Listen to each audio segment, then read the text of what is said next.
Gris está el panorama también en el orden internacional, por eso vamos a hablar con quien entiende mucho en esta materia, Sergio Berestein, que es obviamente un reconocido analista internacional, lo han visto, lo ven por casi todos los medios, el diario La Nación, el grupo Clarín. Bueno, vamos a hablar de esto, que nos tiene en vilo a todo el mundo.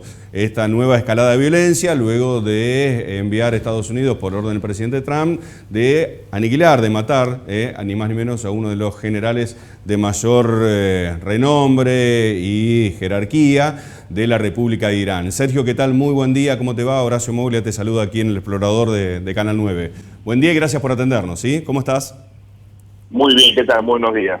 Bueno, Sergio, a ver, ayúdanos a entender un poquito. ¿Por qué un presidente como Donald Trump toma una determinación en este momento de asesinar o mandar a matar justamente a este general? Por supuesto, esto se da en un contexto muy complejo, ¿no? Recordemos que Medio Oriente es una de las zonas más críticas e inestables del mundo. Desde el fin de la segunda posguerra ha sido un terreno clave en el equilibrio militar estratégico internacional. Esto, por supuesto, tuvo distintos episodios con diferentes focos en Israel, en Egipto, Líbano, Irak, Irán, Siria, depende del momento. Y en las últimas semanas habíamos visto una situación muy irregular en la capital de Irak, en Bagdad, con un asedio a la embajada de Estados Unidos, protagonizada fundamentalmente por un grupo terrorista de origen libanés, que es financiado por Irán, que se llama Hezbollah. Hezbollah es un grupo muy importante, que ha sido un brazo armado de la expansión iraní por Medio Oriente y por el mundo, incluyendo en América Latina. De hecho, es acusada por el Estado argentino de haber perpetrado dos atentados, los dos más importantes en la historia del país: la voladura de la embajada en el año 1992 y la famosa voladura de la AMIA, ¿no? 2 años más tarde. Entonces, en este contexto, con una enorme violencia en torno a la embajada de Estados Unidos, recordemos el episodio en Libia, en Benghazi, cuando todavía era presidente Barack Obama, ¿no? Bueno, en ese contexto Estados Unidos decidió responder de una manera muy dura, sin precedentes, atentando contra la vida de quien era uno de los responsables, precisamente de la expansión de Hezbollah y de otros grupos del fundamentalismo chiita, digamos, de la yihad islámica en Medio Oriente y en el mundo, que es este general Soleimani, que indudablemente era una de las figuras militares y también políticas más importantes de un régimen que es teocrático, que tiene un liderazgo civil que no es muy relevante. Aquí lo importante obviamente son los líderes religiosos y los líderes militares, ¿verdad? Así que, digamos, Estados Unidos responde a este ataque de una manera muy dura, después de una situación en los últimos 2 años donde todo el planteo que había hecho Occidente en general y Estados Unidos en particular durante el mandato de Obama, que era un acercamiento de un acuerdo con Irán, incluyendo un acuerdo en términos nucleares, bueno, Estados Unidos unilateralmente rompe ese acuerdo, y la situación con Irán se venía obviamente poniendo cada vez más dura, con sanciones económicas terribles, que de hecho explican que Irán en el año que termina, el año pasado, haya experimentado una caída del Producto Interno Bruto de 9%, una caída brutal, ¿no? Entonces, con Irán debilitado, con muchos problemas incluso internos en términos, digamos, de grupos que son opositores al régimen teocrático y que estaban también, de alguna manera, esperando alguna señal externa, bueno, ahí se entiende esta decisión de Trump, que al mismo tiempo tiene obviamente muchos problemas internos por el juicio político al cual está por ser sometido en el Congreso por, recordemos, todo aquel escándalo vinculado a Ucrania, sobre todo la utilización de ayuda militar para condicionar a los ucranianos a que den información sobre uno de los potenciales rivales de Trump en la elección de este año, del 3 de noviembre, elecciones en Estados Unidos. Uno de los rivales es Joe Biden, el ex vicepresidente, justamente en el momento de Barack Obama. Bueno, uno de los hijos de Biden estuvo involucrado con una empresa energética, y para tener más información al respecto, Estados Unidos condicionó ayuda militar, ¿no? En ese contexto se generó un juicio político. Bueno, este ataque entonces reposiciona a Trump interna y internacionalmente, lo fortalece en algún sentido, si bien es una estrategia muy riesgosa, y esto también tiene que ver con cuestiones de política doméstica.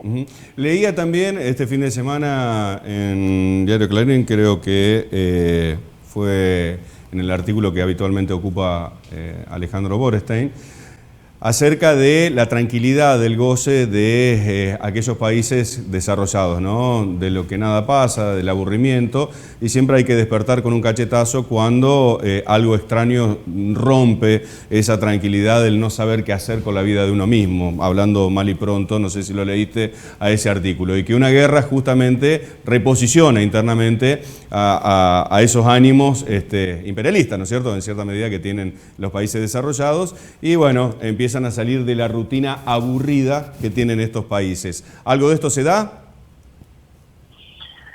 La verdad que yo creo que es una situación muchísimo más compleja. La verdad que la situación en Estados Unidos no es para nada tranquila ni desapasionada, al contrario, no vienen experimentando una situación de conflicto interno sin precedentes. De hecho, otra vez están a punto de hacer de juicio político un presidente. Es la tercera vez en la historia que no hay un juicio político.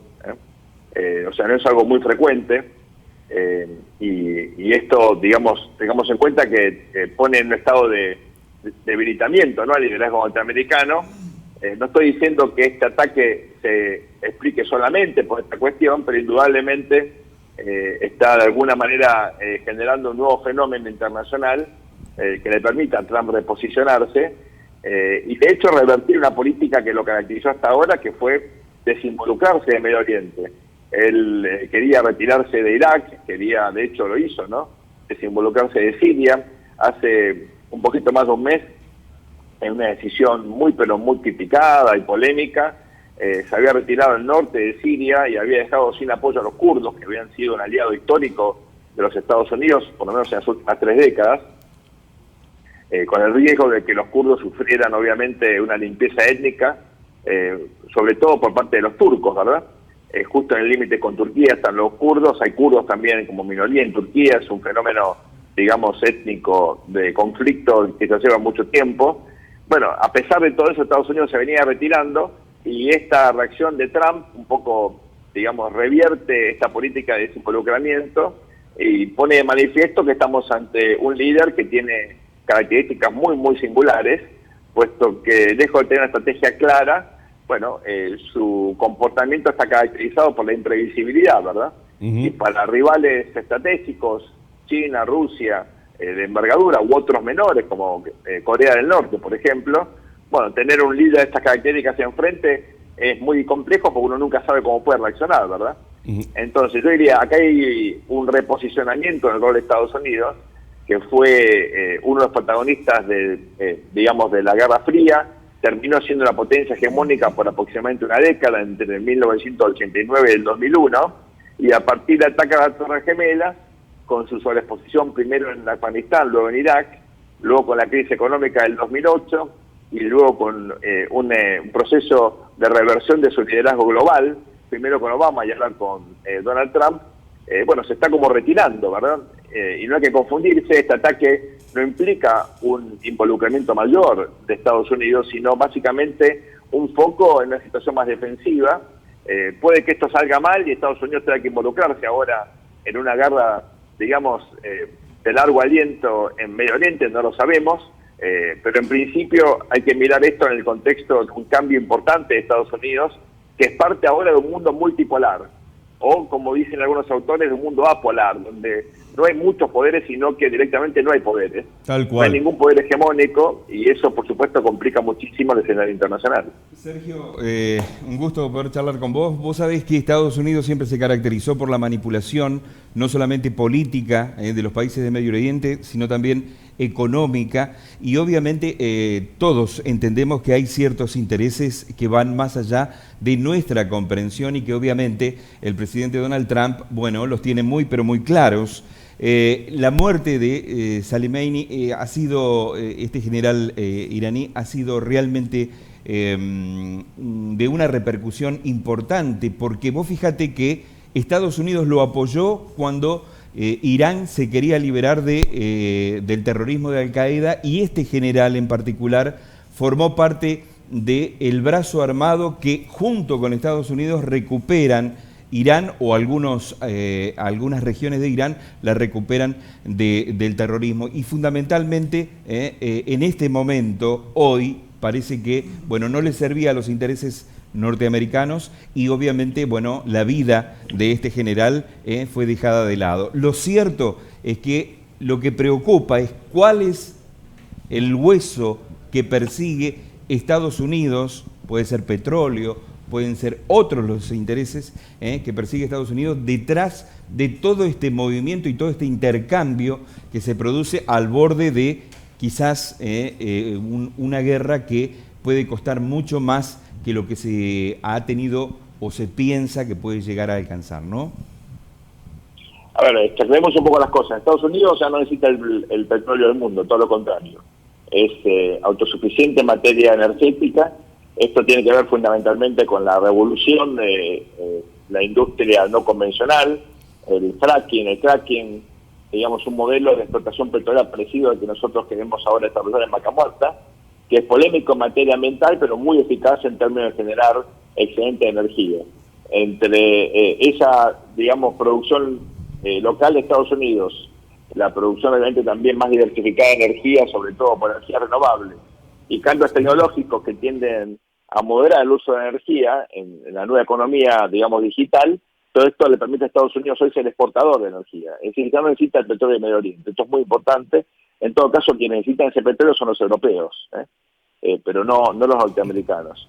El interés estratégico de Estados Unidos tiene que ver con, o tuvo que ver hasta ahora, con mantener equilibrios en la región, en una región muy inestable, muy efectivamente compleja, donde en los países árabes hay una división, no la única, pero una fundamental, entre chiitas y sunitas. El régimen iraní es un régimen chiita, que llegó al poder en el 79, una revolución muy importante que cambió el equilibrio regional y volcó, sobre todo, digamos, el equilibrio a favor de, por entonces, la Unión Soviética, ahora Rusia, porque evidentemente Irán siempre fue un aliado muy cercano y contó con el apoyo, ¿no?, de los rusos. Ahora ese papel no solamente lo juega Rusia, que tiene un rol fundamental en Medio Oriente, sino incluso en algún sentido China, que sí depende del petróleo de Medio Oriente, por lo menos en parte. Entonces, ahí, digamos, uno entiende un poco este juego de equilibrios y lo que vos mencionabas recién.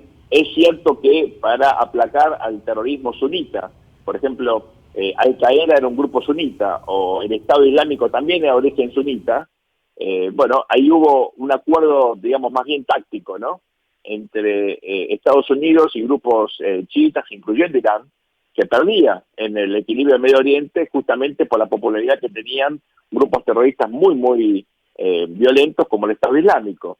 Entonces, en esa puja entre chiitas y sunitas se entiende un poco, digamos, esta situación de concordancia muy temporal, muy casual, entre los chiitas, entre Irán y Estados Unidos. No fue un apoyo explícito, al contrario, hay un enfrentamiento histórico. Por ejemplo, fíjense ahora que Trump amenazó con destruir 52 sitios, fundamentalmente en términos de infraestructura básica, agua potable, energía, etcétera, si había una revancha por parte, o una retaliación por parte de Irán. ¿Por qué 52? Porque es el número de norteamericanos que fueron tomados prisioneros por Irán, ¿se acuerdan?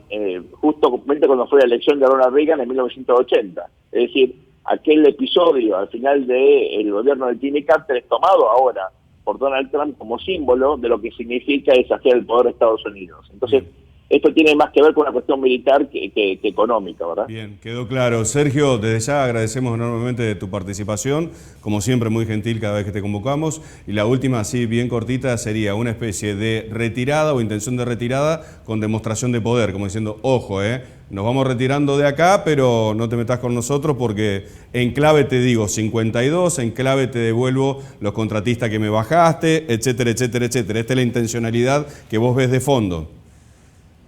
Efectivamente, por supuesto que hay que ver si hay una gran estrategia o estamos más bien ante movimientos entre tácticos e improvisados por parte de Donald Trump. Recordemos que su staff, digamos, de política exterior, de seguridad, es bastante singular, no estamos frente a los típicos grupos que definieron la política exterior, de defensa, en particular en Medio Oriente, que caracterizaron el establishment de Washington. Trump viene a romper con ese establishment y esta política también es fruto justamente de ese cambio, ¿no? Bien. Así que es un liderazgo director dentro y fuera de los Estados Unidos. Sergio, un abrazo grande, muy amable como siempre.